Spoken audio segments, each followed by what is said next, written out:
નારદજીનો સંવાદ આવે છે. નારદજી પોતે અનેક પ્રકારની વિદ્યાઓ ભણ્યા છે. સનત કુમાર પાસે પોતે આગળની વિદ્યા ભણવા માટે જાય છે. જઈને પોતે વિનંતી કરે છે કે અધિ ભગવઃ, હે ભગવાન, તમે મને વિદ્યા ભણાવો. સનત કુમાર પૂછે છે કે તમે કઈ કઈ વિદ્યા ભણીને આવ્યા છો, એ મને કહો તો એનાથી આગળની વિદ્યા હું તમને ભણાવું. એટલે નારદજી પોતાની દીકરીઓ ગણાવે છે. ઋગ્વેદમ ભગવો અધ્યેવી, યજુર્વેદમ, સામવેદમ, અથર્વમ, આથર્વણમ ચતુર્થમ, ઇતિહાસ પુરાણ પંચમમ. એમ કરીને ગણાવતા છેલ્લે સર્પ, જન, દેવ વિદ્યા, બધી વિદ્યા ગણાવે છે ત્યારે સંખ્યા થાય છે 22 ડિગ્રીઓમાં માસ્ટર્સ કરે છે. અને પછી એ ગણાવે છે છેલ્લે કે આ બધું હું ભણ્યો છું, પરંતુ મને પ્રોબ્લેમ શું છે? સોહમ ભગવાન શોચામી, મારા અંદરમાં શોક છે, અશાંતિ છે, ઉદ્વેગ છે, ખાલીપો છે. તો મને એવી કોઈ વિદ્યા તમે ભણાવો કે તમ મામ શોકસ્ય પારદારય, અમારા અંદરમાંથી અજંપો નીકળી જાય અને શાંતિ રહે એવી કોઈ વિદ્યા તમે મને ભણાવો. આ વાત વેદોની વાત છે, અતિ પ્રાચીન સમયની વાત છે. ખૂબ ભણ્યા પછી પણ કંઈક ભણવાનું બાકી રહે છે એવી વિદ્યાની આ વાત છે. આપણને ખબર છે કે જ્યારે આપણે આંખ બંધ કરીએ, સહેજ નવરાશ પડે એટલે આપણને શું દેખાય છે કે કેટલું કામ પેન્ડિંગ છે. એમાં પણ ખાસ કરીને જ્યારે ભજન કરવા બેસીએ, કંઈ કામ સૂચના ન હોય તો હાથમાં માળા લઈએ, એટલે જેટલા બાકી હશે બધા યાદ આવશે. આટલું બાકી છે, ઘણા કામ પેન્ડિંગ છે. આપણા મનમાં પ્રોજેક્ટ છે કે આ પ્રોજેક્ટ પૂરો થાય પછી આ કરવો છે, આ પૂરો થાય પછી આ કરવો છે, પેન્ડિંગ છે. એ બધા પેન્ડિંગ કામ પૂરા થશે ને, વિચાર એ કરવાનો છે એ બધા પેન્ડિંગ કામ કદાચ પૂરા થઈ જાય. ધારો કે એક વખત કલ્પના કરો કે બધા પૂરા થઈ ગયા, તો એનાથી પૂરું થઈ જશે? બાકી રહેવાનું છે. અને બધું કર્યા પછી જે બાકી રહે છે એ આ શાંતિનો પ્રોજેક્ટ છે. બાકી રહ્યો, આપણે દુનિયાનો ઇતિહાસ તો જાણીએ છીએ. વધારે પ્રોજેક્ટ આપણા ભૌતિક સંપત્તિના હોય છે.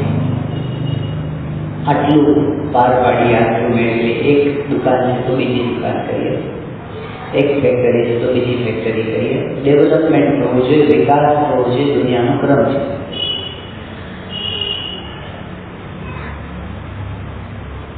આપણે જે મન્વંતરમાં જઈએ છીએ, સમયનો એક વિભાગ છે મન્વંતર. બ્રહ્માના એક કલ્પને 14 વિભાગમાં વહેંચવામાં આવે છે. એક કલ્પ એટલે 8 અબજ 64 કરોડ વર્ષ, દિવસ ને રાત્રિ બંને ગણીએ તો. એક કલ્પને 14 ભાગમાં વહેંચવામાં આવે છે. દરેક ભાગને એક મન્વંતર કહેવામાં આવે છે. એક મન્વંતરમાં સતયુગ, ત્રેતાયુગ, દ્વાપરયુગ અને કલિયુગ, આ 4 યુગની એક ચોપડી બને ને. સતયુગ, ત્રેતાયુગ, દ્વાપરયુગ અને કલિયુગ, 4 યુગની એક ચોપડી બને એવી 71 ચોકડી પસાર થઈ જાય ત્યારે એક મન્વંતર થાય, 71 સાયકલ્સ પસાર થઈ જાય. અત્યારે આપણે જે મન્વંતરમાં જીવીએ છીએ એ મન્વંતરનું નામ છે વૈવસ્વત મન્વંતર. અને આ મન્વંતરની 71 માંથી 27 ચોકડી પૂરી થઈ ગઈ છે. અત્યારે આપણે 28મી ચોકડીમાં છીએ, 28. અને 28મી ચોકડીમાં 4 યુગ હોય ને, એમાં સતયુગ જતો રહ્યો, ત્રેતાયુગ જતો રહ્યો, દ્વાપર જતો રહ્યો અને કલિયુગ. કલિયુગના 4,32,000 વર્ષ હોય કલિયુગના, એમાંથી 5,500 ગયા. એટલે કલિયુગ પ્રથમ છે, પહેલા પગથિયામાં. આ આપણું ભારતીય શાસ્ત્રોનું કેલેન્ડર છે. આપણે વર્ષોની વાત કરતા હતા તો આ ચતુર્યુગીમાં એટલે કે આ મન્વંતરની અંદર એટલે 27 ચતુર્યુગી પહેલા જ્યારે મન્વંતરનો આરંભ થયો ત્યારે વિવસ્વાન થયા. વિવસ્વાન જે મનુ હતા, પછી એમના જે પુત્ર થયા, અને એમના જે પુત્ર થયા એમાં શરૂઆતની પેઢીની અંદર યયાતિ રાજા થયા. યયાતિ રાજાએ પોતે 2 લગ્ન કર્યા છે, એક ઓફિશિયલ હતા, એક અનઓફિશિયલ હતા. શુક્રાચાર્યની પુત્રી દેવયાની સાથે એના લગ્ન થયા હતા. અને એ વખતે અસુર રાજા તો વૃષપર્વા એની દીકરી શર્મિષ્ઠા સાથે એમને અનઓફિશિયલ સંબંધો રાખ્યા. તો દેવયાની થકી 2 દીકરા થયા હતા, શર્મિષ્ઠા થકી 3 દીકરા થયા હતા. પણ પ્રશ્ન એ થયો કે દેવયાનીને પાછળથી ખબર પડી કે યયાતિને આવા આડા સંબંધો છે. એટલે દેવયાની રીસાઈને એના પિતા શુક્રાચાર્ય પાસે જતી રહી અને શુક્રાચાર્યએ યયાતિને શાપ આપ્યો કે જા તું ઘરડો થઈ જાય. એટલે યુવાવસ્થામાં જે ઘરડો થઈ ગયો, એમણે પોતાના સસરા પાસે જઈને વિનંતી કરી કે તમે કૃપા કરીને મારી યુવાની પાછી આગળ કરો, કારણ કે મારે તો હજી ઘણા વિષયોની ઝંખના છે મનમાં. શુક્રાચાર્યએ કહ્યું કે તને કોક જુવાની આપે અને તારું ઘડપણ લઈ લે તો થાય. એને પોતાના દીકરાઓને કીધું કે તમે મને તમારી જુવાની આપો, પણ કોઈ દીકરાઓ આપવા તૈયાર થયા નહીં. યદુએ ના પાડી, દુર્વસે ના આપી, અનુએ ના પાડી, દ્રુહિએ ના પાડી. સૌથી નાનો દીકરો તો ગુરુ, એ પિતૃભક્ત હતો. એને કીધું પિતાજી મારી યુવાની લઈ જાઓ. પોતે ઘડપણ સ્વીકાર્યું, પિતાને યુવાની આપી અને પછી યયાતિએ 1000 વર્ષો સુધી વિષયો ભોગવ્યા. અને 1000 વર્ષના અંતે એમને ફ્રસ્ટ્રેશન આવ્યું. એ ફ્રસ્ટ્રેશન શું હતું? અશાંતિ, ખાલીપો, પૂરું થયું નહીં. અને એ વખતે એને પોતે કહ્યું કે યત પૃથિવ્યામ ગૃહીયવમ હિરણ્યમ પશવઃ સ્ત્રિયઃ ન દુહ્યંતિ મનઃ પ્રીતિમ પુંસઃ કામઃ દર્શ્યતે. આ પૃથ્વીની અંદર જેટલું કઈ ધન છે, જેટલા કઈ સારા સારા વિષયો છે, બધું જ કોઈ એક વ્યક્તિને મળી જાય એટલો જ ન માની પડે. આખી બેંગ્લોરની સંપત્તિ એક જતી થઈ જાય તો શું રહે બાકી? પણ એ કહે છે કે પૃથ્વીની બધી સંપત્તિ એની થઈ જાય, પૃથ્વીના બધા મન ગમતા વિષયોના થઈ જાય, તો પણ જેનું મન કામનાઓથી હણાયેલું છે એને કોઈ દિવસ મનમાં શાંતિ થવાની નથી. આ અનુભવના વચનો છે. આટલું ભોગવ્યા પછીના આ વાત થઈ.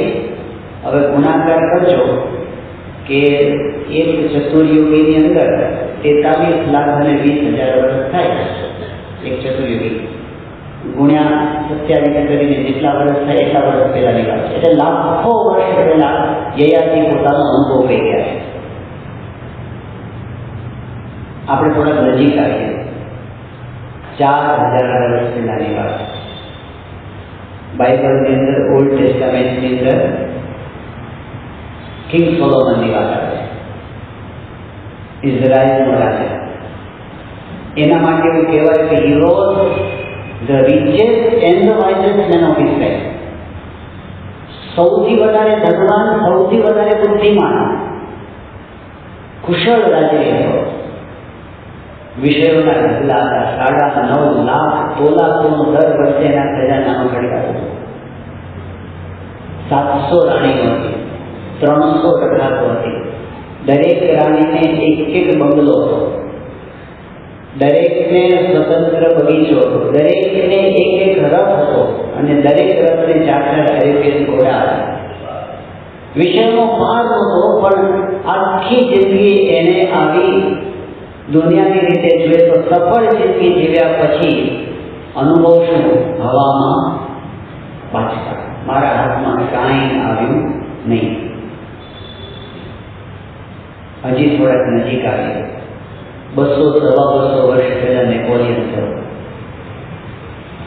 અને નેપોલિયને પોતે કીધું કે હું આખું યુરોપ જીતી ગયું, 90% યુરોપ પર કબજો મેળવી લીધો. બહુ જીવ્યો નથી, આપણો 52 વર્ષ ગુજરી ગયો. પણ એને કીધું છે નેપોલિયને કે દુનિયાની કોઈ પણ કમ્ફર્ટ હોય એવું ખરીદી શકો છો, દુનિયાની કોઈ પણ મિલકત મારા પગના તળિયે લાવી શકું છું, પણ સુખના 7 દિવસ મેં જોયા નથી. અનુભવ મેચ થાય છે. લાખો વર્ષ પહેલા હોય કે પછી 4000 વર્ષ પહેલા હોય કે પછી 200 વર્ષ પહેલા હોય કે આપણે હમણાંની વાત કરીએ, બિલ ગેટ્સ ને બધા બહુ ઓળખે છે. દુનિયામાં સૌથી વધારે ધનવાન માણસ ઘણો સમય સુધી રહ્યા છે, હજુ પણ ધનવાન જ છે. આપણે કોઈને પૂછીએ તમારો પગાર કેટલો, તો વર્ષનો પૂછાય કે વર્ષમાં કેટલું કમાવો છો. બિલ ગેટ્સને પૂછવું હોય સેકન્ડમાં 4 લાખ રૂપિયા કમાય છે. સેકન્ડમાં 1 સેકન્ડમાં 4 લાખ, એટલે આપણે 1 મિનિટ પૂરી થાય ને તો કેટલા થાય? કરોડમાં જતા રહે, 2 કરોડ ઉપર જતા 1 મિનિટમાં. આપણે 10 મિનિટ વાત કરી ચાલો 25 કરોડ કમાઈ લીધા. ઢગલો થતો જાય, ક્યાં નાખવા? સંપત્તિની અંદર કોઈ કમી નથી. રૂપિયામાં ગણીએ તો લગભગ 1200 કરોડ રૂપિયાનો ખર્ચો છે. સુવિધામાં શું નામી ગયું? પણ શું પ્રશ્ન થયો કે પતિ પત્નીને છૂટાછેડા લેવા પડે? કેવી પરિસ્થિતિમાં એની દીકરીએ કીધું છે કે અમારા ઘરની અંદર છેલ્લા કેટલાય વર્ષોથી અમે સતત તણાવ ભર્યા સંજોગોનો અનુભવ કરીએ છીએ. ઘર તો એ છે, બધી સુવિધાઓથી સજ્જ, પણ તણાવ તો લાખો વર્ષ પહેલા હોય, 4000 વર્ષ પહેલા હોય, 200 વર્ષ પહેલા હોય કે 3 વર્ષ પહેલા હોય, અનુભવો એના એ જ છે. આ બધું કદાચ બધા પ્રોજેક્ટ પૂરા કરી લીધા ને તો એક પ્રોજેક્ટ બાકી રહેવાનો એ કયો? શાંતિનો. અને એટલે આપણે જોઈએ છીએ પ્રમુખ સ્વામી મહારાજને જ્યારે ડૉક્ટર સુબ્રમણ્યને પૂછ્યું દિલ્હીની અંદર, અક્ષરધામ જોઈને બહુ પ્રભાવિત થયા અને કીધું કે સ્વામી તમારો નેક્સ્ટ પ્રોજેક્ટ કયો હતો? એટલે બધાના કામ કરવા તૈયાર કરીએ. દિલ્હી અક્ષરધામ બનાવો એટલે બધાને થયું કે દુનિયાનું શ્રેષ્ઠ સર્જન થયું, હવે શું બાકી હોય? અને હવે સ્વામી શું કહેશે? બાપાના મનમાં શું છે? જ્યારે બધાના કામ કરવા થઈ ગયા ત્યારે સ્વામીએ શું કીધું? અમારો પ્રોજેક્ટ શું છે? ભજન કરવું, કરાવવું. અને પછી સ્વામી બોલ્યા અમારો પ્રોજેક્ટ શાંતિ કરવાનો પ્રોજેક્ટ છે. આ અમારો કાયમી પ્રોજેક્ટ છે. સૌથી વધારે અગત્યનો પ્રોજેક્ટ છે શાંતિ થાય, આપણા હૃદયમાં શાંતિ થાય અને એ શાંતિનું પ્રવર્તન થાય. તો એ જ એમનું મુખ્ય કાર્ય છે. એટલે આપણે જોઈએ છીએ કે સત્સંગ દીક્ષા ગ્રંથનો આરંભ કરે છે મહંત સ્વામી મહારાજના પહેલા શ્લોકની અંદર મંગલાચરણમાં કહે છે સ્વામિનારાયણ સાક્ષાત અક્ષર પુરુષોત્તમ સર્વેભ્ય પરમામ શાંતિ આનંદમ સુખમ અર્પે. એમને આ આપવું છે કે બધાને શાંતિ થાય, સુખ થાય, આનંદ થાય. એ આપવું એ જ એમનો પ્રોજેક્ટ છે, જે બીજું બધું કર્યા પછી બાકી રહી જાય. તો ફેર ક્યાં પડે છે? ફેર એ પડે છે કે શાંતિ માટેની જે વિદ્યા, અધ્યાત્મ વિદ્યા, બ્રહ્મ વિદ્યા, એના તરફ ગતિ ન થાય ત્યાં સુધી કદાચ બીજું ગમે તેટલું આપણે ભણી લઈએ, ગમે તેટલું જાણી લઈએ, ગમે તેવું પામી જઈએ કે ગમે તેવી પદવી મેળવી લઈએ તો પણ શાંતિ થવાની. આ શાંતિ કેટલી અગત્યની છે. શ્રીમદ ભગવદ્ ગીતામાં કહ્યું કે નાસ્તિ બુદ્ધિ અયુક્તસ્ય ન ચાયુક્તસ્ય ભાવના ન ચ ભાવયત શાંતિ અશાંતસ્ય કુતઃ સુખમ. આ એક જે ચરણ છે ને, અશાંતસ્ય કુતઃ સુખમ, જેનું મન અશાંત છે એને ક્યાંથી સુખ મળે? આ સનાતન સિદ્ધાંત છે, મજા નહીં આવે. અને કેવું થાય કે જો ચિત્તમાં શાંતિ ન હોય ને તો આખી દુનિયાને કડવી જ લાગે. ચિત્તે પ્રસન્ને ભુવનમ પ્રસન્નમ. જો મનમાં શાંતિ હોય તે સમયે આપણને, અને એ સમયે આપણને છે ને બધું સારું સારું લાગે. કેટલો સરસ આ પવન ઠંડો ઠંડો હોય છે, આ કેવો ઝીણો ઝીણો વરસાદ વરસે છે, આ પંખીઓ કેવા ખિલખિલાટ કરે છે, અને આ જુઓ ને બગીચામાં કેવી વનરાજી ખીલી છે, બધું સારું સારું લાગે. ચિત્તે પ્રસન્ને ભુવનમ પ્રસન્નમ, અને ચિત્તે વિષન્ને ભુવનમ વિષન્નમ. જ્યારે ચિત્તમાં અશાંતિ હોય ને ત્યારે શું લાગે? પંખીઓ કલરો કરતા હોય તો કે આ શું ચીસો પાડે છે, બાળકો રમતા જશે આ શું દેખાડો કરે છે, અને આજુબાજુ કાંઈ જ ન ગમે આપણને. જ્યારે દિશાઓ ખાવા દોડતી હોય એવું લાગે, મજા આવતી નથી. અતો વિલાસો યરિતે સુખે ત્યાં ચિત્ત પ્રસાદે પ્રથમ યદસ્વ. જો ખરેખર સુખ શાંતિ કોઈને જોતા હશે, મહાનભાઈ મારે ઘણી વખત કહેતા કે 500 રૂપિયાના બદલમાં સૂઈએ તો 8 કલાક ઊંઘ આવે, તો 5000ના બદલમાં કેટલા કલાક આવે? અને 50,000ના બદલમાં કેટલા કલાક આવે? 5 લાખના બદલમાં, 50 કરોડના બદલમાં ઊંઘ ઉડી જાય. એવી ત્રિરાશી નથી કે જેના ઘરમાં 1 કરોડ હોય ને 1 કિલો સુખ હોય ને, 100 કરોડ હોય ને 100 કિલો સુખ હોય ને, જેના ઘરમાં 10,000 કરોડ હશે ને 10,000 કિલો સુખ હશે ને ઘરમાં. જીવન નિર્વાહ માટે અર્થ જરૂરી તો છે, પણ શાંતિ વસ્તુ આખી જુદી છે. તો ચિત્ત શાંત છે તો સુખ છે. બીજી વસ્તુ કે જો ચિત્તમાં, મનમાં શાંતિ છે તો શરીર સ્વસ્થ રહે છે. ગયા વર્ષે સ્વામી મહારાજ ત્યાં સુરતમાં વિરાજમાન હતા અને કંઈક મિટિંગ માટે મારે જવાનું થયું હતું. તો મહાસ્વામી મહારાજ પધારી ચૂક્યા હતા, ડૉક્ટર સ્વામી બેઠા હતા, અને હજી બીજા સંતોને આવવાની વાર હતી, એટલે હળવી વાતો ચાલતી હતી. એમાં મહાસ્વામી મહારાજ પાસે એક યુવકની વાત કરી કે એ યુવકને બીમારી છે, અને બીમારી આમ જુઓ તો કંઈ બીમારી જેવું હતું જ નહીં. એ કે હું પાણી પીવું તો મને ગેસ થઈ જાય, થતું હશે, પણ એને મનમાં એવું થઈ ગયું ને એટલે એને છે ને એ કે હું કંઈ પણ ખાઉં નથી તો ગેસ જ થઈ જાય.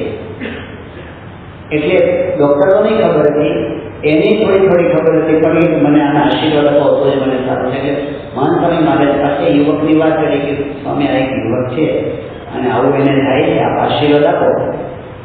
સ્વામી આશીર્વાદ આપ્યા. પછી ડૉક્ટર સ્વામી બાજુ બેઠા હતા. ડૉક્ટર સ્વામીને સંતોએ પૂછ્યું કે સ્વામી આપ કહો છો ને કે ઘણા બધા રોગ છે ને મનથી થાય છે, મનને લીધે, તો કેટલા ટકા રોગ મનથી થાય છે?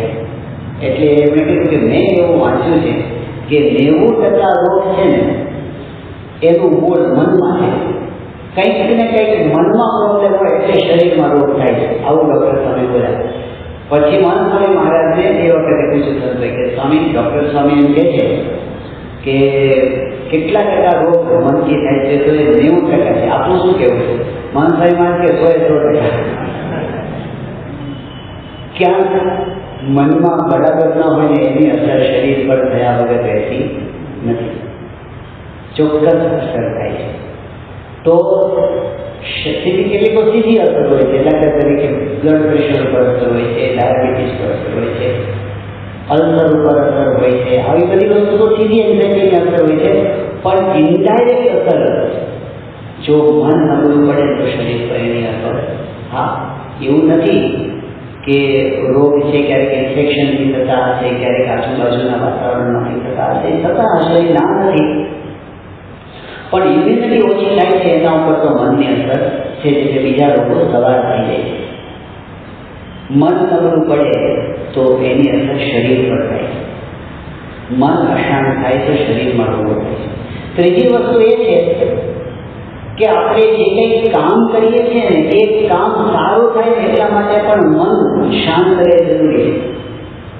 પ્રમુખ સ્વામી મહારાજ ત્યાં દિલ્હીમાં વિરાજમાન હતા અને એ વખતે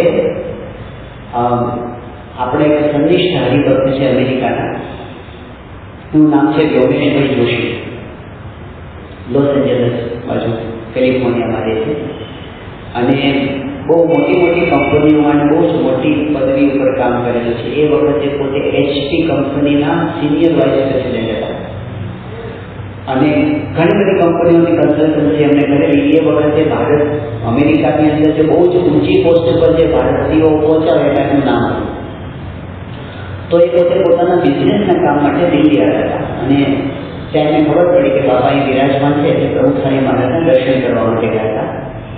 તો સ્વામી બાપા પાસે જ્યારે વાતચીત બધી હતી, આશીર્વાદ લીધા, એમની સાથે એક અમેરિકન ભાઈ પણ ભેગા હતા એટલે એમને પણ બાપા આશીર્વાદ હતા. પછી એમણે પરિચય આપ્યો કે સ્વામી આ ભાઈ છે ને એ સાયકાઇટ્રિસ્ટ છે, મનના ડોક્ટર છે અને એ મારી સાથે આવ્યા છે. એટલે બાપાએ કીધું કે કેમ તમારી સાથે આવે છે? કે બાપા કાયમ મારી સાથે જ રહે છે, એ કાયમ મારી સાથે જ રહે છે. એટલે સંતોને આશ્ચર્ય થયું કેમ એવું?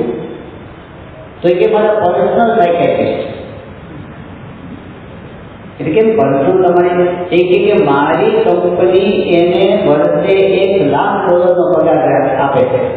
કે તમને કઈ મનની તકલીફ છે કે એવું નથી, એને એટલા માટે ભેગો રાખે છે, એને આખી દુનિયામાં જાણ મારી ભેગા ભેગા એક જ કામ કરવાનું, મારું મન ઠેકાણે રાખવાનું. બસ એનો કંપની એને પગાર આપે છે કારણ કે જો મારું મન ઠેકાણે હશે, જો હું અશાંત થઈ જઈશ ને તો મારા નિર્ણય એવો આવશે કે જેથી કંપનીનું નુકસાન થશે.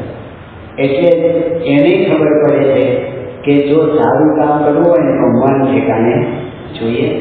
મન શાંત હોય ને તો કામ સારું થાય છે, એફિશિયન્સી વધે છે, પ્રોડક્ટિવિટી વધે છે, એકાગ્રતા વધે છે, ક્રિએટિવિટી વધે છે. તો ત્યાં પણ મનની જરૂર છે. મન શાંત હોય તો સંબંધો સુધરે છે, કારણ કે મોટા ભાગના સંબંધો છે ને આપણે ડિસ્ટર્બ થઈએ અને પછી કંઈક બોલાઈ જાય આપણાથી અને પછી ગડબડ થાય. જો ગુસ્સો એક જ ખાલી હટાવી દઈએ ને આપણે તોય કેટલાય સંબંધો બગડતા બચી જાય. પણ મૂળ કારણ છે મન, એની અસર આપણા સંબંધો પર થાય છે. મનની અસર આપણી ભક્તિ ઉપર થાય છે તો થાય જ છે, કારણ કે મન ના હોય તો શું થાય? ભક્તિ કેવી થાય? જો મનમાં ઉદ્રેક હોય ને પછી આપણે પૂજા કરવા બેસીએ મજા ના આવે. મન શાંત હોય તો ભક્તિ સારી થાય છે. અને છેલ્લે મોટી વાત તો એ છે કે મન શાંત હોય ને તો ભગવાનની અસર વધારે લાગી થાય આપણા. ગુણાત્તમ સ્વામીની વાતોમાં છે, ભજન કરતા કરતા ક્રિયા કરીએ તો અંતરમાં ટાઢું રહે, અને અંતરમાં ટાઢું જોઈને મોટા સાધુ રાજી થાય. જેનું અંતર ધરતું હોય એને શું રાજી થાય?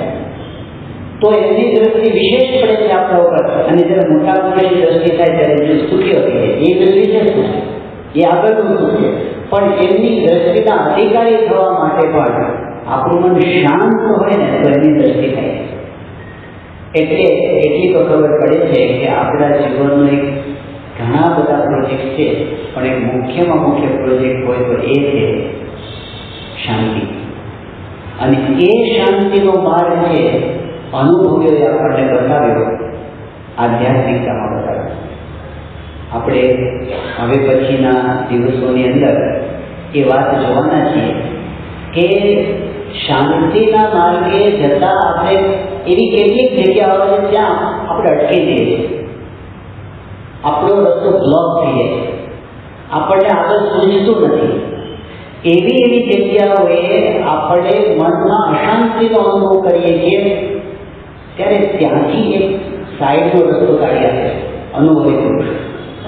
એ વચનામૃતમાં છે, એ સ્વામીની વાતોમાં છે, એ સત્પુરુષના વચનોમાં છે, આપણા શાસ્ત્રોની અંદર છે, એવી કઈ કઈ જગ્યા છે જ્યાં આપણે અટકી જઈએ છીએ અને ત્યાંથી આગળ કઈ રીતે જવાય છે, એ જે માર્ગદર્શન આપણને આપ્યું એ આપણે જોવાના છે. એમાં સૌથી પહેલો મુદ્દો એ છે, આ પહેલો મુદ્દો એવો છે કે લગભગ કોઈને મિસમાં જ ના આવે, શાંતિ મેળવવા માટે જે જતા હોય છે એના મિસમાં જ ના આવે એવો આ મુદ્દો છે.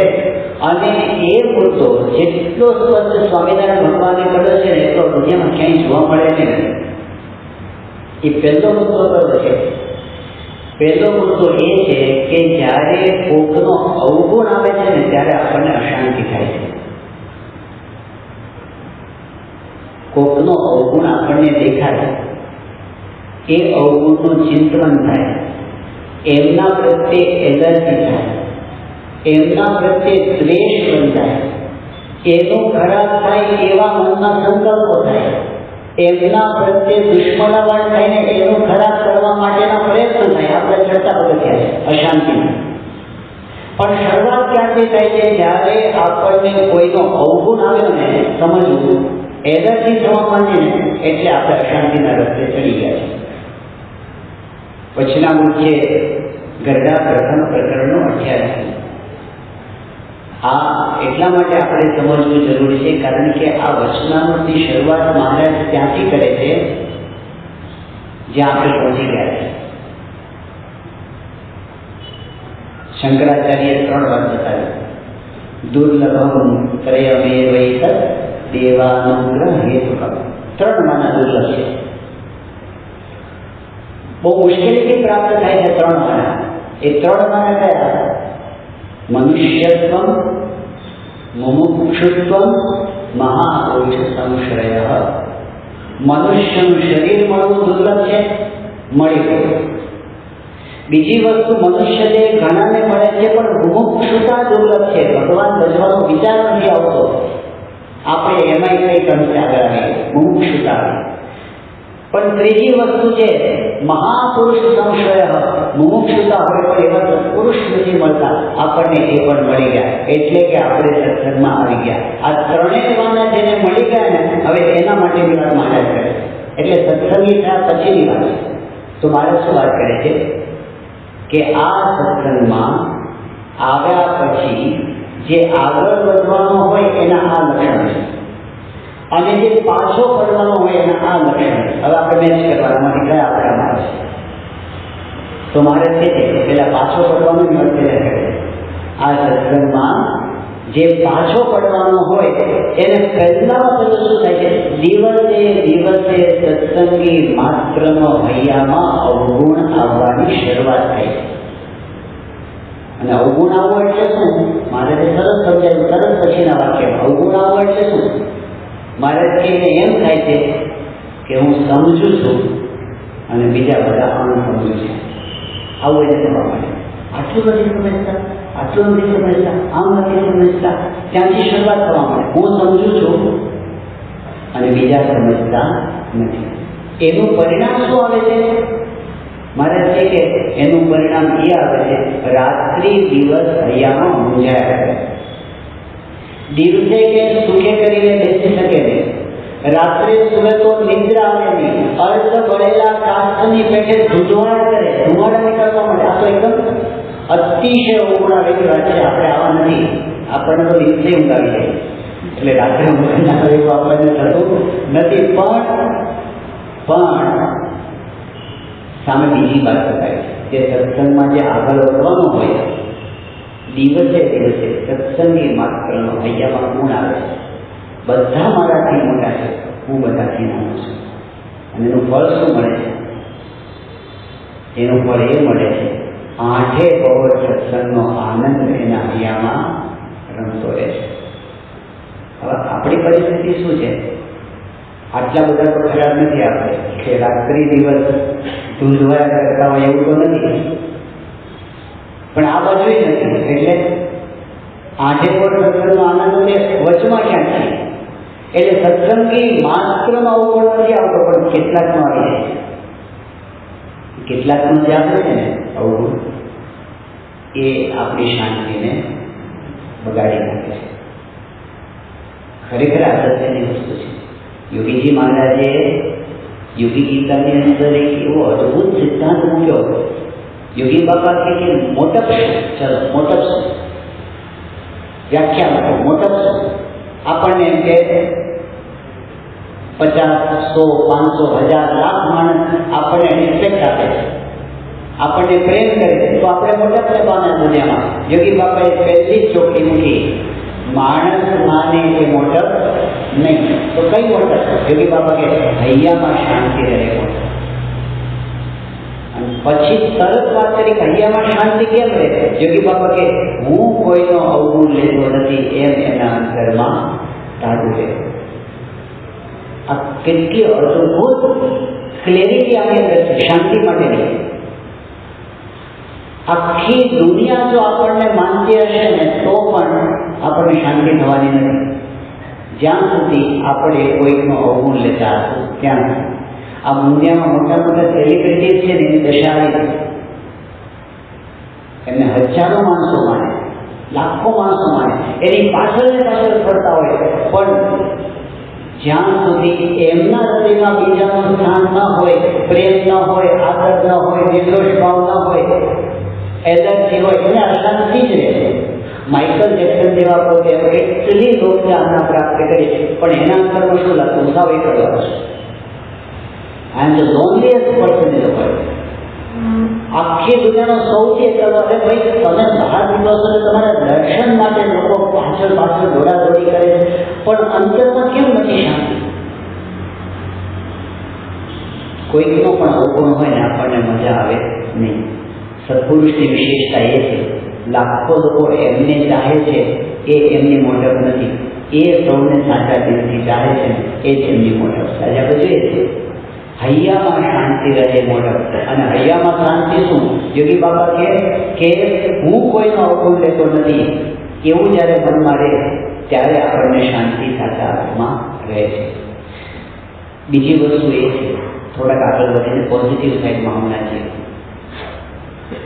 કોઈનો અવગુણ ન લે, બીજા પ્રત્યે સારી ભાવના રાખે અને બીજાનું ભલું થાય એવો વિચાર રાખે.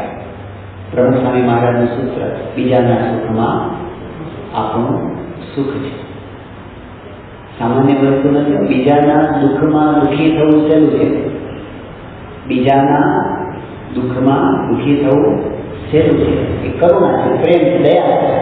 પણ બીજાના સુખમાં સુખી થવું ને એવો છે કે આ ક્યાં આગળ વધી ગયો છે બધો? આ કેવી રીતે વધી ગયો? કોકની મોટપ, કોકનું સુખ જોઈને રાજી થવું ને એ સ્પિરિચ્યુઅલ મેચ્યોરિટી. કોકના સુખમાં રાજી થવું, આ તો ધીર મત્સરતા કહેવાય, પુરુષનો ગુણ કહેવાય. આપણે અહીંયા બેંગ્લોરનો પ્રસંગ છે કે સ્વામી શ્રી પ્રમાણ સ્વામી મહારાજ માટે શ્રી શ્રી રવિશંકરજીની ખૂબ જ ઈચ્છા હતી, આગ્રહ હતો કે સ્વામી અમારે ત્યાં પધારે. અને એક આખો દિવસ સ્વામી ત્યાં રોકાયા હતા, સવારથી સાંજ સુધી. પણ ત્યાં સ્વામીશ્રી ગયા, કાર્યક્રમ થયો, બધું બતાવ્યું બાપાને, માન સ્વામી મહારાજને, સભા થઈ ગઈ, બધું પૂરું થયું. પછી સ્વામીશ્રીના ભોજન માટે ત્યાં જે નિવાસ રાખવામાં આવ્યો તેમાં સ્વામી પોતે ભોજન કરવા માટે બેઠા. એ વખતે તો કોઈ સ્થાનિક લોકો તો હતા જ નહીં, કારણ કે એમને કે સ્વામીજીના ભોજનનો સમય છે તો એમને આપણે ડિસ્ટર્બ ન કરીએ એવું હોય ને. એમને ખબર ન હોય કે બાપા તો જમતા હોય તો 500 માણસ સામે બેઠા હોય, પણ એમને એમ કે આ તો એક એવો પ્રાઇવેટ ટાઈમ કહેવાય, એટલે એમની કોઈ ડિસ્ટર્બ ન કરે. સ્વામી હતા ને 2-4 સેવકો જ હતા. તો તે વખતે સ્વામીએ ભોજન શરૂ કરતા પહેલા સંકલ્પો કર્યા, 3 સંકલ્પો કર્યા. પહેલો સંકલ્પ મહાસાઈ મહારાજે કર્યો કે શ્રી શ્રી રવિશંકરજી છે એમનું સ્વાસ્થ્ય ખૂબ સારું રહે અને 100 વર્ષ જીવે. બીજો સંકલ્પ સ્વામીએ કર્યો કે આર્ટ ઓફ લિવિંગ એનો વિકાસ આખી દુનિયામાં થાય. અને ત્રીજી વાત કે એમના જેટલા અનુયાયી છે બધા તમે મને ધને શીખ્યા થાય ને ખૂબ પ્રગતિ કરે. ખબર એ નથી શ્રી શ્રી રવિશંકરજીની કે એમની ગેરહાજરીમાં સ્વામી એકાંતમાં બેઠા બેઠા એના માટે પ્રાર્થના કરે. હવે ચલો એમની વાત તો જવા દો, પણ મહાસ્વામી મહારાજ તો એકલા બેઠા બેઠા દુનિયાના દેશોનું ભલું કરવાનો વિચાર કરે છે ને. એ દેશમાં કોને ખબર હશે કે મહાસ્વામી મહારાજ એમના માટે અહીં બેઠા બેઠા એનું શુભ વિચારે છે. પણ આધ્યાત્મિકતા શું છે? સ્વામી આપણને શીખ્યું કે આપણે કોઈનું પણ સારું થાય એમાં સારું થતા રાજી થતા શીખવું અને બની શકે તો સારું કરવા માટેનો પ્રયત્ન કરવો. આ એક યુનિવર્સલ પ્રિન્સિપલ જેવું છે. હમણાં એક પ્રસંગ જાણવાને જ આવ્યો કે અમેરિકાની અંદર એક બહુ જ પ્રસિદ્ધ ટેનિસ પ્લેયર છે. એનું નામ છે આંદ્રે એગાસી. બહુ પ્રસિદ્ધ છે અને એટલી બધી મેચ પોતે જીત્યા છે. 7 વર્ષની ઉંમર છે અને ટેનિસ રમવાની શરૂઆત કરી. 10 વર્ષની ઉંમરથી એણે મેચો જીતવાની શરૂઆત કરી. તો એમ કરતાં કરતાં કરતાં જેટલી કાંઈ મોટી મોટી વર્લ્ડ કક્ષાની છે ને, ઓસ્ટ્રેલિયન ઓપન હોય કે પછી ફ્રેન્ચ ઓપન હોય કે US ઓપન હોય કે વિમ્બલ્ડન હોય કે વર્લ્ડ રેકોર્ડની જે સૌથી મોટી જે વર્લ્ડ ચેમ્પિયનશિપ સ્પર્ધા હોય બધી જ પોતે જીતતા આવ્યા હોય. એક જ ખેલાડી છે કે બધી એક હારે જીત્યા હોય. એ રેકોર્ડ છે. 1995ની સાલમાં એણે પીટ સામ્પ્રસને હરાવ્યા, જે પોતે સતત 7 વર્ષથી વિશ્વમાં ચેમ્પિયન હતા. એને હરાવી દીધા પોતે, વર્લ્ડ ચેમ્પિયનને હરાવ્યા. અને એ વખતે આખી દુનિયાની વાહ કરે, પ્રસિદ્ધિ અને પૈસાને ઢગલા જે વસ્તુની એમને નાનપણથી કલ્પના કરેલી, સંકલ્પો કરેલા બધું જ એની પાસે આવી ગયું હતું. એ વખતે એમનો ઇન્ટરવ્યુ લેવામાં આવ્યો હતો અને પછી એમને કીધું કે તમને અત્યારે તમે બહુ જ ખુશ લાગો છો. ખુશ હતો ને અત્યારે તમે? એમણે કીધું હા, હું અત્યારે બહુ જ ખુશ છું, એવું એમણે કહ્યું પત્રકારે. પણ એમણે પોતાની બાયોગ્રાફીની અંદર એવું લખ્યું છે કે હકીકતમાં હું ખોટું બોલ્યો. મેં જવાબ તો આપ્યો કે હા, હું બહુ ખુશ છું, પણ હકીકતમાં હું કાંઈ ખુશ હતો નહીં. હું એવું માનતો હતો કે હવે મારે ખુશ રહેવું જોઈએ, કારણ કે મને આ બધું મળી ગયું. હું પ્રયત્ન કરતો હતો કે મારે આનંદમાં રહેવું છે, પણ મને આનંદ આવતો નહોતો, મને આનંદ અનુભવાતો નહોતો. મને થયું કે આટલું બધું કર્યા પછી પણ, વિશ્વમાં પહેલા નંબરના ખેલાડી બન્યા પછી પણ જો શાંતિ મળવાની ના હોય તો પછી એ શા કામનું? મને એવો વિચાર આવતા હતા. અને હવે હું આનાથી વધારે શાંતિ મેળવવા માટે શું કરું? મને કોઈ ઉપાય જ દેખાતો હતો. કરવાનું આટલું તો કરી લેતો, હવે શું કરું?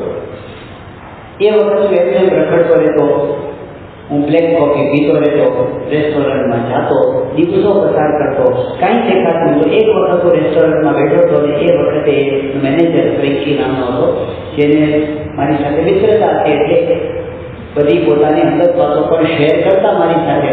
તો એમણે વાતમાં કહ્યું કે મારા બાળકો નાના છે, અત્યારે સ્કૂલમાં છે, મને એના ભવિષ્યની ચિંતા થાય છે, કારણ કે ભવિષ્યની અંદર એને જો સારી કોલેજમાં ભણાવવાના હશે તો એની ફીનું હું શું કરીશ? એટલે હું અત્યારે એનો પ્રયત્ન કરું છું કે અત્યારથી એવું કંઈક કરું કે જ્યારે કોલેજમાં આવે ત્યારે એના ફીસની વ્યવસ્થા હું કરી શકું. આવી સહેજે વાતચીત ચાલતી હતી અને એ વખતે એને સ્ટ્રાઇક થયું અને એને કહું પેલા કે કામ કર, તો ચિંતા ના કરીશ, તારા સંતાનોનો તને ચિંતા છે ને, તો જે મારી પાસે આ નાઇકી કંપનીના શેર સ્ટોક્સ છે બધા, એ બધા હું તને આપી દઉં છું. તું હમણાં વેચતો નહીં, 10 વર્ષ રાખી મૂકે ને, તારા છોકરા ત્યાં કોલેજમાં આવી રહેશે અને એ વખતે આજે બહુ મોટી કિંમત બનાવશે, તારે ભણાવવાની ચિંતા નહીં રહે. આ વાત એને કરી અને એ વખતે જે સામે પેલો માણસ હતો એના ચહેરા પર એને જે સંતોષ, ખુશીના ભાવ એને જોયા ને, અને એ જોઈને એમને જે શાંતિ થઈ એ કે અત્યાર સુધી ગમે તેટલી વેચો જીતો જે શાંતિ મને નથી ને, આને ખુશ જોઈને મને એટલી શાંતિ થઈ. અને ત્યારથી મને એક રસ્તો મળ્યો કે બીજા માટે કંઈક સારું કરીએ, એમાં જેવી શાંતિ થાય છે ને એવી બીજી વર્લ્ડ ચેમ્પિયન થવામાં પણ થતી નથી. એ એક વૈશ્વિક સિદ્ધાંત જેવું છે કે કોઈ પણ માણસ બીજાનું ભલું કરે એટલે એને સારું અનુભવ અંતરમાં થાય. એટલે સ્વામીજી કહે છે ને, બીજાના સુખમાં આપણું સુખ છે. તો બધાનું ભલું ઈચ્છવું, બધાનો ગુણ લેવો, બધાના માટે આપણે કરી શકતા હોય તો સારું કરવું, આ બહુ સારી વાત છે. પણ હવે આપણે પ્રેક્ટિકલ આપણા જીવનમાં આવીએ. આપણને પ્રશ્ન ક્યાં થાય છે? નોર્મલી આપણે કંઈ કોઈ બધાનું સારું થાય તો ભલે સારું થાય, એની આગળ આપણે કંઈ લેવા દેવા નથી. પણ પ્રશ્ન એ થાય કે જ્યારે આપણા પગ નીચે કંઈક કરેલું આવતો હોય, એટલે કોઈક માણસ જે આપણને નડતો હોય એનો અવગુણ ન લેવાનો એવો અવગુણ છે. કારણ કે એના સ્વભાવથી આપણને પ્રશ્ન થતો હોય, એનું શું કરવું? આ પ્રશ્ન આપણા માટે મોટો છે. અને ખરેખર જો તો ત્યાં જ કસોટી છે આધ્યાત્મિકતાની. કોઈક માણસ જ્યારે આપણને નડે ત્યારે એનો અવગુણ આપણને આવે છે, એમના પ્રત્યે દ્વેષ ભાવ બદલાય છે. પણ સાચી રીત એ છે કે એમને પણ માફ કરવામાં શાંતિ છે. જેમણે આપણું ખરાબ કર્યું હોય ને એમને પણ બદલો લેવામાં શાંતિ નથી. બદલો લેશું તો આપણને કદાચ થોડું સેટિસ્ફેક્શન થશે કે આપણે બતાવી દીધું એને, પણ એ બહુ ટેમ્પરરી. અશાંતિ જવાનું નથી એનાથી. શાંતિ તો ત્યારે જ થવાની છે કે જ્યારે એને માફ કરી શકીએ. શાંતિ તો ત્યારે જ થવાની છે કે જ્યારે આપણે એનું ભલું ઈચ્છી શકીએ. એટલે આપણી શાંતિ માટે મહંત સ્વામી મહારાજ એક પ્રસંગ ઘણા વર્ષોથી આપણે એમની પાસેથી સાંભળેલો હતો પહેલાં, કે કોઈ અમેરિકામાં એક માણસ હતો અને એને ટીચરનો દુખાવો થતો. એટલે એને પછી ડૉક્ટરો પાસે તપાસ કરાવવા એ બધું બતાવ્યું, પણ કોઈ નિદાન થતું નહોતું. અને સમય જતો દુખાવો વધતો ગયો. પછી એક સમય એવો કે દુખાવો એના માટે અસહ્ય બની ગયો. એટલે એ વખતે મિત્ર બની કીધું કે આપણે છે ને સાયકાઇટ્રિસ્ટને બતાવીએ, મનોચિકિત્સકને. પહેલાં કીધું કે મને દુખાવો ટીચરમાં છે, મગજ તો બરાબર છે. તો એને મિત્ર કહે કે જો અમે આટલા પૈસા તો ખર્ચા છે, આટલા બધા ફિઝિયોથેરાપી ટ્રીટમેન્ટ લીધી છે, આટલા બધા ઓર્થોપેડિક્સ નંબર, આટલા બધા MRI કર્યા, કાંઈ થયું નથી, તો ટ્રાય કરવાનું શું વાંધો? થોડા પૈસા વધારે ખર્ચી લે. એટલે પેલો કે કાંઈ વાંધો નહીં, જઈએ ડૉક્ટર પાસે ગયા. હવે સાયકાઇટ્રિસ્ટ શું કરે? બધું હિસ્ટ્રી પૂછે. એટલે એને હિસ્ટ્રી પૂછી કે તમારે કોઈની સાથે દુશ્મનાવટ છે? એટલે પેલા કીધું હા છે. એ કોની સાથે છે? કે મારા સગા ભાઈ. શું પ્રોબ્લેમ છે? કે એને જ્યારે જરૂર હતી ત્યારે $5,000 એને મારી પાસેથી માગ્યા હતા ઉછીના. મેં એને આપ્યા હતા 5,000. પછી કીધું કે મેં જ્યારે પાછા માગ્યા તો હવે એ માણસ ફરી ગયો અને મને એમ કહે છે કે તે મને કાંઈ આપ્યું જ નથી અને મને ખોટો પાડે છે. આવું કહેતા તો પેલા એકદમ ધુઆ થઈ ગયો. એટલે પેલા ડૉક્ટરે કીધું કે તમારું નિદાન થઈ ગયું. હવે તમારે જો સાજા થવું હોય તો એના માટેનો ઉપાય એ છે કે તમારે તમારા ભાઈ પાસે જવાનું અને એની પાસે માફી માંગવાની. ડૉક્ટર છો કે કોણ છો? 5,000 એ થઈ ગયો છે, ખોટું એ બોલે છે, માફી માંગવાની. તો કે હાજર થવું હોય તો કરવું પડે. પેલા કે નથી થવું, જાઓ. એ ઘરે પાછો આવી ગયો. પણ 2-3 દિવસ તેને પાછો એટેક આવ્યો. એટલે પછી એનો મિત્ર પરાણે જસડીને ત્યાં થઈ ગયો. એ ડૉક્ટરે કીધું, મહંત સ્વામી મહારાજના શબ્દો છે, એક ડૉક્ટર કે જો હું જજ નથી, હું ડૉક્ટર છું. જજ હોત તો હું ન્યાયમાં પડે. હું ડૉક્ટર છું. તારે સાજા થવું હોય તો તારા માટે આ છે કે તું તારા મનમાંથી એ વસ્તુ કાઢી નાખ અને તું તારા ભાઈ પાસે માફી માગી તારા સંબંધો સુધારી દે. એટલે પેલો માણસ કૌમને તૈયાર કરો. એના ભાઈને ત્યાં ગયો, બહારનું પકડાવ્યું. એના ભાઈએ ખોલ્યું. આને જોઈને એને ફાળ પડી કે ઉઘરાણી કરવા આવ્યો છે. અને એ કાંઈ બોલે તો જાણે કે બીજું હું તારી પાસે ઉઘરાણી કરવા નથી આવ્યો, હું તને મળવા આવ્યો છું. કે સારું આવો બેટા, શું કામ? એ કે કામ એ છે કે હું તારી પાસે માફી માંગવા આવ્યો છું. એટલે પહેલાં જ છે કે પેલી 5,000 વાળી જે વાત હતી ને, મને એવું લાગે છે કે મેં તને નહીં બીજા કોઈને આપ્યા છે. તો મને મનમાં એવું કંઈ કરી ગયું, તને આપ્યા. પણ હવે મને એવું લાગે છે કે હવે વાત બધી જવા દે, જે હોય છે ગયું છે ગયું, હવે આપણે સંભાળવું નથી. પણ અત્યાર સુધી મેં તારી પાસે કેટલી વખત ઝઘડો કર્યો, મેં તને ન કહેવાના શબ્દો કીધા, તારા માટે જેમ તેમ બોલ્યો, તને ગાળો દીધી. આ જે કાંઈ કર્યું ને, તો હું તારી પાસે માફી માંગવાનો છું કે સોરી, તું મને માફ કરજે. આવું કીધું એટલે એના ભાઈને અંતરદ્રષ્ટિ. એટલે એમ કીધું, ના ભાઈ એવું નથી, આમ તો તે મને જ આપ્યા છે, પણ મારી પાસે હમણાં સગવડ નથી. તું ધીરજ રાખજે, હું ધીમે ધીમે તને બધા આપી દઈશ. એકદમ હળવું વાતાવરણ. વર્ષો પછી બે ભેગા થઈને ચા પાણી પીધા. એ દિવસે રાત્રે બહુ સારી ઊંઘ આવી. બીજે દિવસે દુખાવો અડધો થઈ ગયો અને 2-5 દિવસમાં તો દુખાવો ગાયબ થઈ ગયો. આ મેડિકલ હિસ્ટ્રીમાં નોંધાયેલી ઘટના છે. હવે આનો અર્થ એવો નહીં સમજવાનું કે ઢીકણનો દુખાવો હોય એ બધાને કઈ માનસિક નથી હોતું, કારણ કે ઘણા કારણો હોય છે. આર્થરાઇટિસ હોય છે, ઉંમરના ઘસારા હોય છે, ઘણા કારણો હોય છે. પણ નક્કી એટલું થાય છે કે મનમાં કોઈના પણ પ્રત્યે આપણને દ્વેષ હોય, સાચો કે ખોટો, સાચો હોય તો દ્વેષ માણસો જેવો હોય, પણ સાચો કે ખોટો આપણને કોઈના પ્રત્યે દ્વેષ બંધાયો તો એનું તો ખરાબ થાય કે ન થાય, પણ આપણું તો ખરાબ થાય ને થાય. શારીરિક રીતે, માનસિક રીતે, સામાજિક રીતે, આધ્યાત્મિક રીતે, બધી રીતે આપણને તો નુકસાન થાય. એટલે આપણા ભલા માટે આપણે મનમાંથી બીજા પ્રત્યેનો ડંખ કાઢી નાખીએ એ આધ્યાત્મિકતા છે. અને એ સાચો અર્થ છે. ઉંદર હોય ઘરમાં, ઘણી વાર મળેલો ઉંદર ઘરમાં હોય અને એ ઘરમાં હોય તો આપણને કેટલા દિવસ વધારે રાખીએ આપણે, કે જેટલો વધારે રાખીએ ત્રાસ વધારે થાય. એમ આ બધી ઘટનાઓ કેવી હોય છે? મળેલા ઉંદર જેવી હોય છે. એને જેટલું આપણે મનમાં સંજેરી રાખીએ, કેટલા લોકો શું કરે છે? લિસ્ટ કરી રાખે છે કે કામે કેવા થાય, મારો આપણે જવાબ આપવાનો. જે વસ્તુ ભૂલવા જેવી છે એને યાદ રાખીને મન એમાં એક વાત એ કરે છે કે કોઈ માણસ તમને લાફો મારે અને આપણને ગાલ તમતમે અને 10 મિનિટ એનો દુખાવો રહે તો એમાં સામેવાળાનો વાંક છે એવું આપણે માની લઈએ. પણ એ માણસે એક વાર લાફો માર્યો છે, આપણે 10 વખત એને યાદ કરીએ અને 10 વખત દુઃખી થઈએ, એમાં કોનો વાંક છે? એમાં એનો વાંક નથી, એમાં આપણું વાંક છે.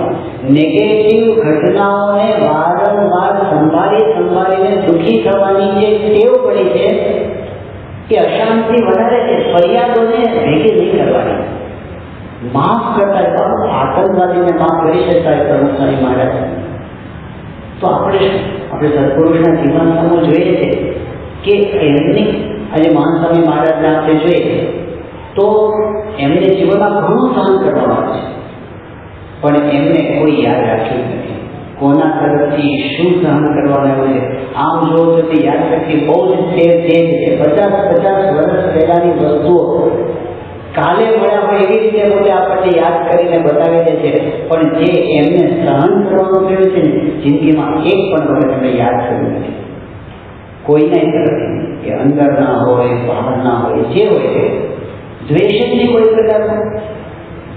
2019ની સાલમાં મહાસાહેબ નાયરોબી હતા અને એમાં એક દિવસ એવું હતું કે સ્વામીને પૂજા બહાર નથી કરવાની, એમના બધો બેઠક ખરો એમાં જ પૂજા છે નવકારામાં. એટલે સ્વામીશ્રી પોતે પૂજા કરવા બેઠા હતા અને સંતો જ હતા ઘરની સામે અને કીર્તન ગવાતો. અને એમાં પેલું કીર્તન શાસ્ત્રીજી મહારાજનો સંગભાઈ મને ભાગે મળ્યો છે કીર્તન ગવાતું હતું. હવે એ કીર્તનમાં એક પંક્તિ આવે છે કે નિંદાના કરનાર નરકે જાશે ભોગવશે થઈને ભોરી. જે નિંદા કરશે આ સત્પુરુષની એ નરકમાં જશે અને એ પોતે સાપનો અવતાર લેશે. આવા શબ્દો એની પંક્તિમાં કહેવામાં આવ્યા છે. અસ્મિતાથી કોઈ ભક્ત કવિએ લખ્યું છે. હવે એ જ્યારે ગવાતું હતું ત્યારે મહાનભાઈ ગાનાર સંતની સામે જોયું એટલે એક બે સંતોને લાગ્યું ખરું કે સ્વામીના મનમાં કંઈક છે, પણ સ્વામી બોલ્યા નહીં. પૂજા પૂરી થઈ ગઈ અને પછી મહાનભાઈમાં સ્વગતથી જ બોલવા મળે. સ્વામી કે આમાં વાત આવી, હમણાં કીર્તન ગાયું કે નિંદાના કરનાર નરકે જશે. તો સ્વામી કે કરવર તો આની સાથે ને આની સાથે. એમ સત્પુરુષ તો બે બાજુ સજા કરે, બે બાજુ સારું કરે છે. બધાના મનમાં કહું કે સ્વામીના મનમાં એવું કંઈક છે કે પંક્તિમાં કંઈક છે. એટલે કોઈ સંતે સામે જવાબ આપો કે સ્વામી સત્પુરુષ તો દયાળુ છે, સત્પુરુષ તો કોઈ દિવસ કંઈ ખરાબ કરવાનો વિચાર ન કરે, પણ ભગવાનને દંડ આપે હોય ને જે દ્રોહ કરનાર એને ભગવાન દંડ આપે. આવી વાત તો છે જ આપણે શાસ્ત્રોની અંદર. મુક્તાનંદ સ્વામીએ કીધું કે જો મેરે સંત કો રતિએ કરું એ દેહી છે ડર મેં કોઈ. તો મનમાં છે કે ના એમાં એ જે વાત છે ને એ જુદી વાત છે અને એ જુદી વાત છે. એટલે બધા કહ્યું સ્વામીના મનમાં છે ને એ વસ્તુ નથી અત્યારે. એટલે પછી સંતોએ આ બાજુ વાત કરી. તો આત્મસ્વરૂપ સ્વામી કે સ્વામી નૈરોબીની અંદર યોગી બાપાની નગર યાત્રા નીકળી હતી અને એ વખતે નગર યાત્રા ફરીને આવ્યા પછી યોગી બાપા બોલ્યા કે કોઈ આપણી નગર યાત્રા જોઈ અને કટાક્ષ કરે કે મારા સ્વામિનારાયણ એવું કોઈ કટાક્ષ કરે ને એનું કલ્યાણ થાય. આ બરાબર એટલે એમના મનમાં તો સ્વામી કહે કે આ કીર્તનની પંક્તિ છે ને આપણે સુધારવાની જરૂર છે એવું કહીને સ્વામી પછી રૂમની અંદર ગયા. પણ હજી એમના મનમાં પેલા વિચારો ચાલુ હતા. એટલે સ્વામી કે વખાણ કરે કે નિંદા કરે જે કરે તે હડફેટે કરવો જોઈએ એનું કામ થઈ જાય. હડફેટે કરવો જોઈએ આમ કહીને સ્વામી પોતે આરામમાં ગયા. પછી અવતારણ બધા ભેગા થયા. આત્મસ્વરૂપ સ્વામી હતા, પછી જ્ઞાનપ્રિય સ્વામી હતા, શ્રુતિ પ્રકાશ સ્વામી હતા, પ્રિય સ્વામી બધા ભેગા થયા કે સ્વામી કીધું કે પંક્તિનો શું કરવું. એટલે મન સાહેબ જે બોલ્યા હતા બધા શબ્દો અમે લખ્યા એમના શબ્દો. અને પછી મધુરંજન સ્વામી આપણા તો સારા કવિ છે એટલે અમે એ બધું એમને મોકલ્યું કે સ્વામીની ઈચ્છા છે કે આના ઉપર પંક્તિ બદલાય. એટલે એ તો શીઘ્ર કવિ જેવા છે એટલે તમે કલાકમાં 5 વિકલ્પો મોકલી દીધા કે આમ પણ થાય, આમ પણ થાય, આમ પણ થાય, આમ પણ થાય. પંક્તિ મોકલી ને પછી અમે બેઠા. પછી 5માંથી 2 પંક્તિ ઉપર અમે આવ્યા કે આપણે સ્વામીને પ્રસારી છે. 5માંથી 2 પંક્તિમાંથી અમારો પ્રસંગો 1 ઉપર ટાર્ગેટ આ વધારે સારી છે તો આપણે સ્વામીને પૂછી લઈએ. તો પંક્તિ એવી બની હતી કે ભાવે કુંભારે જે વંદે કે નંદે, વંદે એટલે વંદન કરે, નંદે એટલે નિંદા કરે. ભાવે કુંભારે જે વંદે કે નંદે કલ્યાણ થશે અભંગ ભાઈ મને આગે મળે. એટલે એનો કે જે કરે એનું કલ્યાણ થશે. અને બીજી પંક્તિમાં શું હતું કે ભાવે કુંભારે જે વંદે કે નંદે ધામ પમાડે અભંગ ભાઈ મને આગે મળે. એટલે એકમાં શું કલ્યાણની વાત હતી અને બીજા કેવું કે ધામમાં જશે એ વાત હતી. એટલે અમને બધાને એક સરખો લાગ્યો કે આપણે કલ્યાણ વાળું બરાબર છે. કારણ કે કલ્યાણના છે ને ઘણા અર્થો થાય છે અને કલ્યાણના લેવલ પણ ઘણા બધા છે. એટલે કલ્યાણ તો ધામમાં તો આત્યંતિક થઈ ગયો એટલે આપણો હવે આવા માણસોને થોડું આત્યંતિક કલ્યાણ કરાય. એટલે એ તો અરે પેલું કલ્યાણ બરાબર છે, ધામ વાળું બરાબર નથી. એટલે આપણે એક ઉપર આવ્યા. પછી સ્વામીને બપોરે બતાવવા માંડ્યા. અંગી સ્વામી આ 2 પંક્તિ આવી છે તો અમને બધાને એમ લાગે છે કે આ કલ્યાણવાળી રાખીએ. માનસેમાં જેવું ભાવે ખૂબ ભાવે જેવું કે 2 પંક્તિ આવી. પછી સ્વામી કલ્યાણવાળી રાખીએ. સ્વામી કે ના, સ્વામી કે ધામ, સ્વામી કે ધામમાં જ કરીએ. હવે વિચાર કરો કે જે પોતાનો નિંદા કરતા હોય આજે જે બધા આપણી સ્વામિનારાયણની કે નિંદા કરતા હશે ને ત્યાં બધા આપણો વિરોધ કરતા હશે બધા ધામમાં આપણને ભેગા થવાના. કારણ કે આ સંકલ્પ કરીને બેઠા છે આ બધા આજુબાજુ જ આપણી આજુબાજુ. એટલે ભાવે કુભાવે જે વંદે કે નંદે ધામ પમાડે અભંગ એનું દિલ જુઓ અને સમર્થ છે. પછી એવું નથી કે ખાલી વાતો કરે છે, ધામ પમાડવા માટે એ સંકલ્પ કરે છે કે ધામમાં લઈ જશે. એટલે બાકી શું એમને કોઈ દુશ્મન નથી. એ બધાનું ભલું ઈચ્છે છે અને એટલે એમણે જે આપણને રસ્તો બતાવ્યો કે આપણને પણ એ જ રસ્તો દઈએ કે બધાનું ભલું ઈચ્છવું, બધાને માટે આપણે સારું ઈચ્છવું. જ્યારે કંઈ આવા પ્રસંગો બને, કોઈની સાથે આપણા સંબંધોમાં ગડબડાટ થાય, એ કુટુંબમાં હોય કે સત્સંગમાં હોય કે ગમે ત્યાં પરિવારમાં હોય, ત્યારે આપણને પ્રશ્ન શું મળે છે કે આપણને બધી ભૂલ સામેવાળાને દેખાય છે કે આવું કર્યું ને એટલે મને પ્રોબ્લેમ થયો છે. પણ આપણને પ્રસંગ યાદ છે કે ભગતસિંહ મહારાજ વડતાલની અંદર હતા એ સમયની અંદર એક પ્રસંગ એવો બન્યો કે પવિત્રાનંદ સ્વામી બહુ મોટા સંત હતા અને સદગુરુ કહેવાતા હતા. અને ભગતસિંહ મહારાજને વિમુખ કરવામાં જેમણે બહુ મહત્વનો રોલ ભજવ્યો હતો એ પવિત્રાનંદ સ્વામી. એમના જીવનમાં એક પ્રોબ્લેમ આવ્યો. વસ્તુ તો સાધારણ પ્રણાલિકાઓમાંથી એ વાત થઈ હતી કારણ કે એ વખતે આપણે જે સંધ્યા આરતી થાય ને પછી જે પેલી ધૂન બોલાતી રામકૃષ્ણ ગોવિંદ જય જય ગોવિંદ હરે રામ ગોવિંદ જય જય ગોવિંદ કીર્તન ધૂન બોલાય છે. તો જુદી પ્રણાલિકા પ્રમાણે એવું ચાલતું કે છેલ્લે એના છેલ્લા ભાગની અંદર ધૂન બોલાય નરનારાયણ સ્વામિનારાયણ નરનારાયણ સ્વામિનારાયણ એવી ધૂન બોલાય. હવે એ વખતે છે ને તો દેશ વિભાગની ખેંચતાણ વધારે એક અમદાવાદ દેશ અને આ બાજુ વડતાલ. એટલે અમદાવાદ દેશના નરનારાયણ દેવ કહેવાય, ના લક્ષ્મીનારાયણ દેવ કહેવાય, એટલે બધી ખેંચતા એટલે નરનારાયણ આવે એટલે આવડો રસ્તો આ ટોપલાવાના દેવા. એટલે જે નવી પેઢી હતી એને થોડુંક આપણે છે ને આ નરનારાયણ સ્વામિનારાયણ નથી બોલવું, સ્વામિનારાયણ સ્વામિનારાયણ ચાલુ કરી દે. નિષ્ઠાથી બોલવું નહીં, મૂળ તો શું એમનું નામ આપણે શું નામ બોલીએ એ વર્તવા, એટલે આપણે સ્વામિનારાયણ સ્વામિનારાયણ બોલીએ. એટલે એમણે એવું ચાલુ કર્યો, પહેલા મૂળ તો જૂના માણસ પવિત્રાન તમે એ કે આ પ્રણાલિકા કેમ તમે તોડો છો, આ પ્રણાલિકા કે બદલવાની, એટલે એનો આગ્રહ છે પણ કોઈ નવા સંતો માને નહીં એમાં આનંદ ગયા. અને ત્યાં આનંદની અંદર આચાર્ય પણ નીકળ્યા હતા, પછી પવિત્રાન સ્વામી હતા, બીજા સદગુરુ હતા, નાના સંતો હતા, અને મંદિર હરિમંદિર ત્યાં આરતી થઈ, આરતી પછી ધૂન ગવાતી હતી ને એમાં બીજા બધાએ ચાલુ કર્યું કે સ્વામિનારાયણ સ્વામિનારાયણ. અને એકલા મોટે મોટે શું બોલે નરનારાયણ સ્વામિનારાયણ, નરનારાયણ સ્વામિનારાયણ. એટલે કોઈક નાના સાધુ હશે એમને કટાક્ષ કર્યો કે ઊંટ મરવાનું થાય તો એ મારવાડ ઘણી મોટું રાખે, એમ હજી આને દેશવાસના કરતી નથી.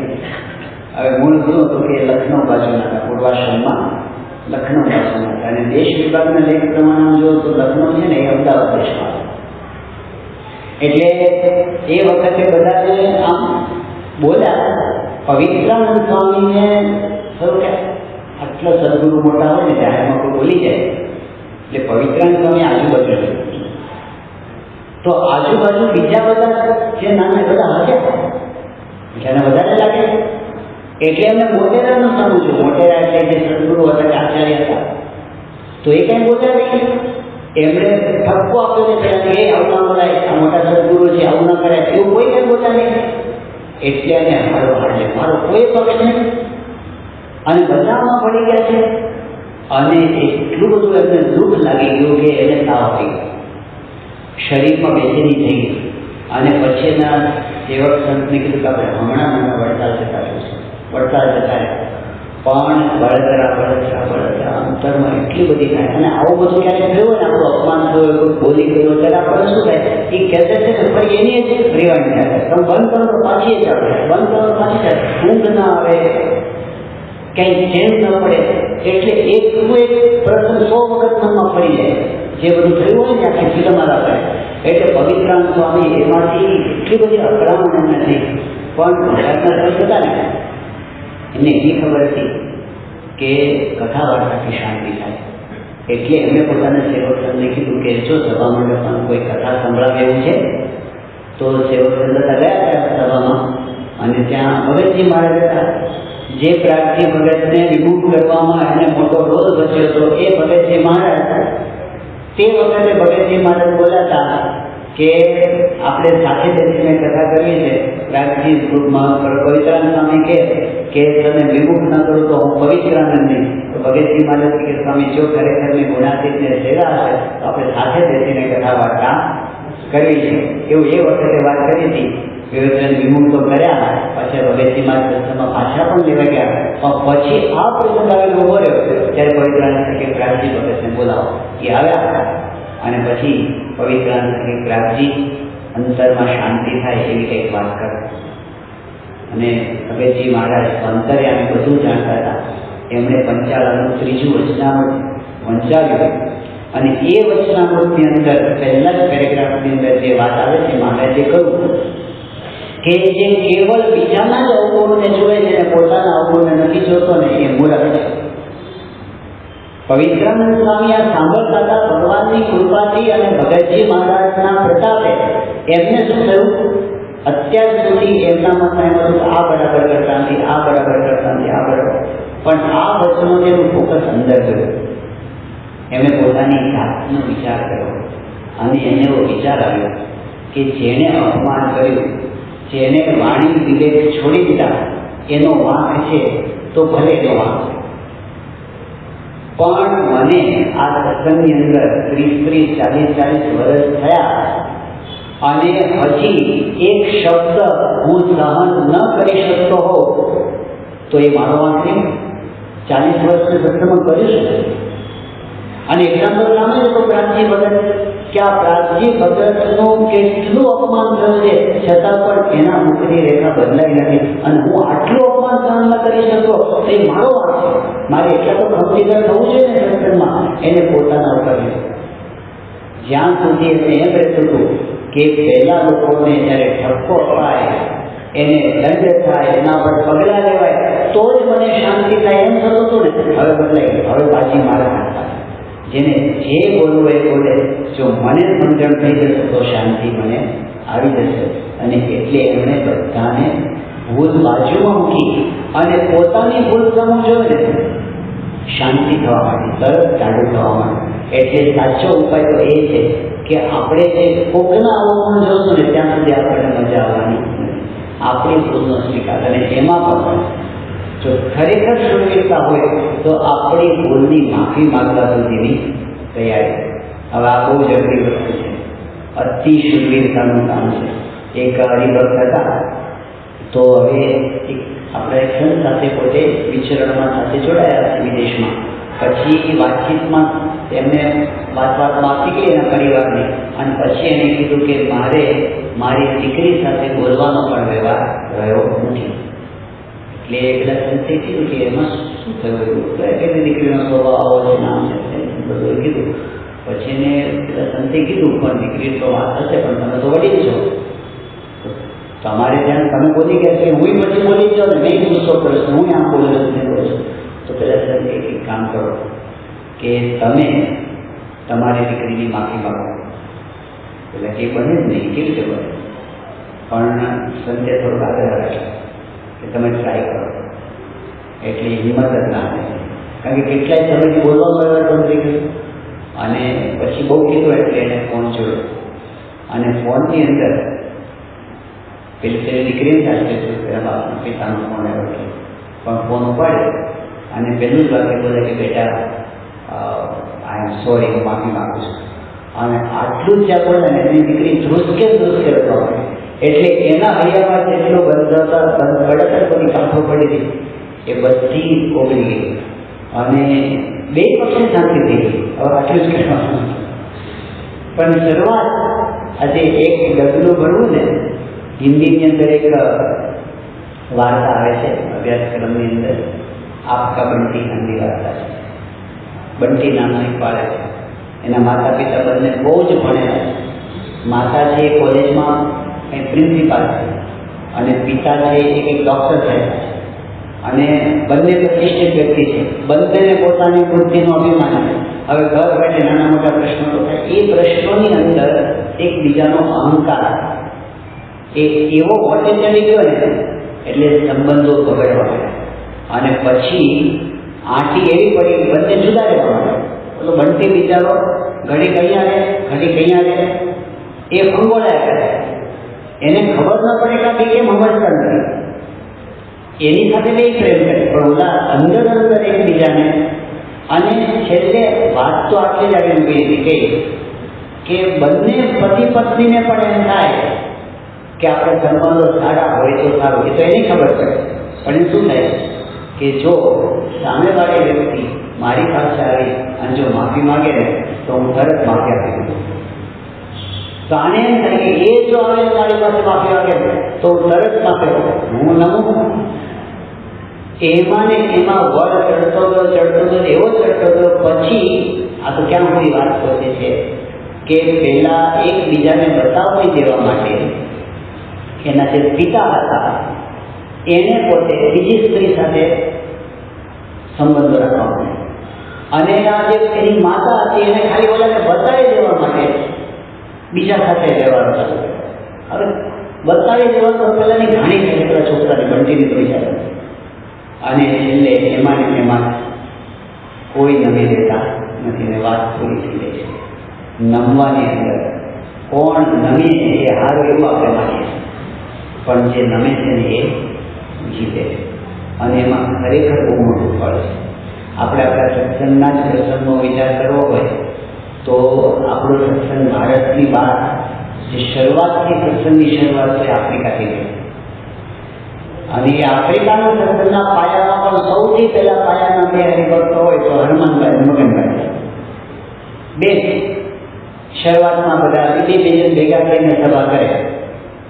હવે એકવાર વોલીબોલ રમતા રમતા ઝઘડો થયો, અને ઝઘડો એવો થઈ ગયો તે બોલવાના વ્યવહાર બંધ થઈ ગયા. મારે પડી બોલવાના વ્યવહાર બંધ થઈ ગયા. હવે ચલો ખોટું લાગી ગયું, બોલવાનું બંધ થઈ ગયું, એ તો બરાબર. પ્રશ્ન શું થાય કે જ્યારે સભાનો ટાઈમ આવ્યો, દિવસ આવ્યો ને, એટલે બે જણા ભેગા થઈને સભા કરતા હોય ને બે જણ બોલતા સભા કેમ થાય? એટલે આ બાજુ હનુમાનભાઈના મને સભાનું શું કરશું? પેલું તો મગનભાઈના મન થઈને સભાનું શું કરશું? પણ બોલવાનું બંધ થઈ ગયું છે, શું કરશું? બહુ મુંજાઈ બંને પોતાના ઘરે બેઠા છેલ્લે હનુમાનભાઈ રહેવાની એટલે નીકળ્યા ઘરેથી અને મગનભાઈના ઘર સુધી પહોંચ્યા.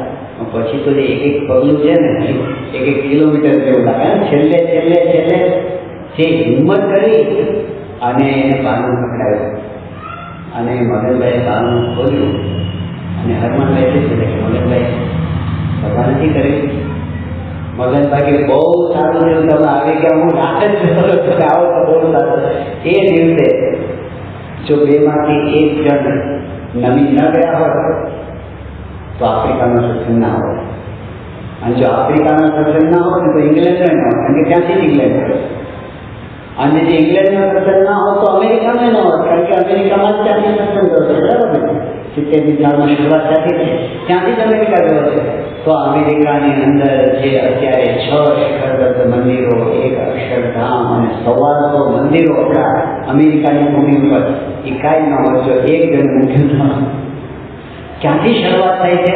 ઘરમાં જે મોવડી હોય અને મોટા હોય એની જવાબદારી વધી જાય છે કે આપણે શા માટે પકડી રાખીએ અને નવી દેવામાં શું વાંધો છે જો એનાથી શાંતિ થતી હોય ને મોટા પુરુષાર્થી થતા હોય. એટલે આવી બાબતમાં કોણ નમી જાય? હમણાં કોરોના વખતે જ્યારે ઓનલાઈન સભાઓ થતી, 2 વખતનો એક પ્રસંગ છે કે એક વખત રવિ સભા આપણે આવતી હતી ને, એમાં મહાનસ્વામી મહારાજે સંપ ઉપર અને સહનશક્તિ ઉપર ને માફી આપવા ઉપર બહુ સરસ વાતો કરી હતી મહાનસ્વામી મહારાજ.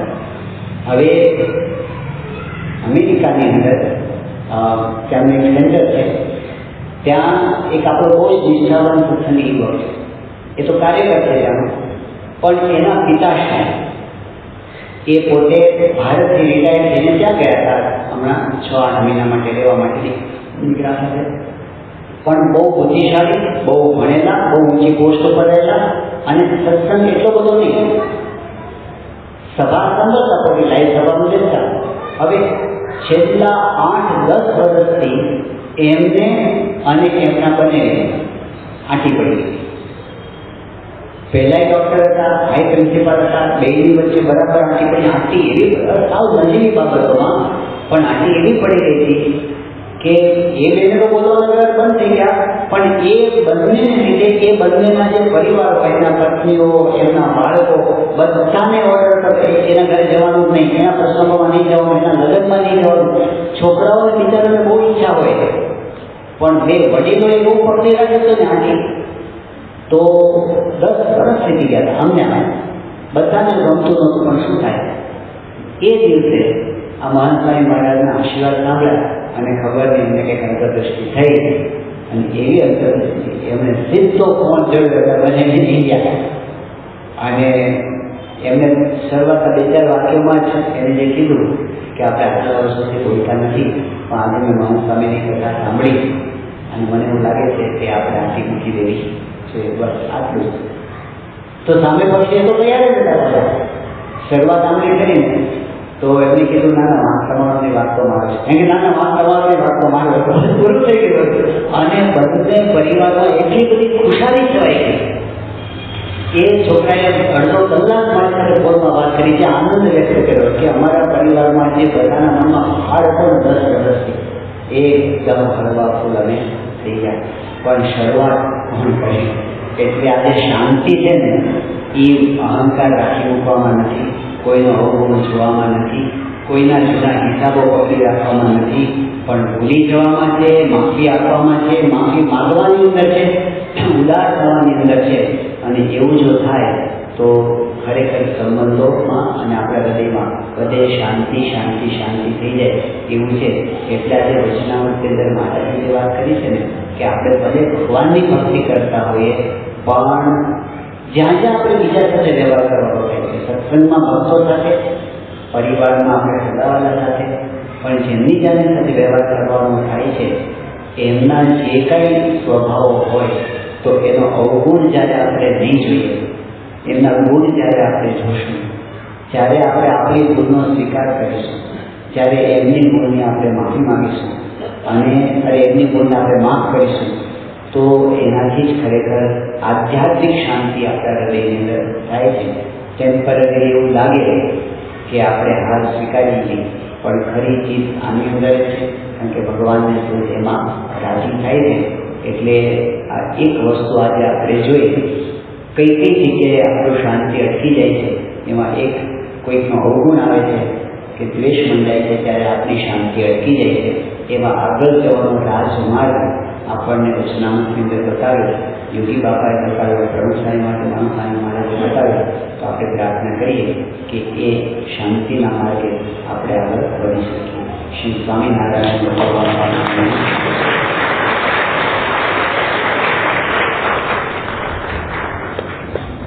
સ્વામિનારાયણ.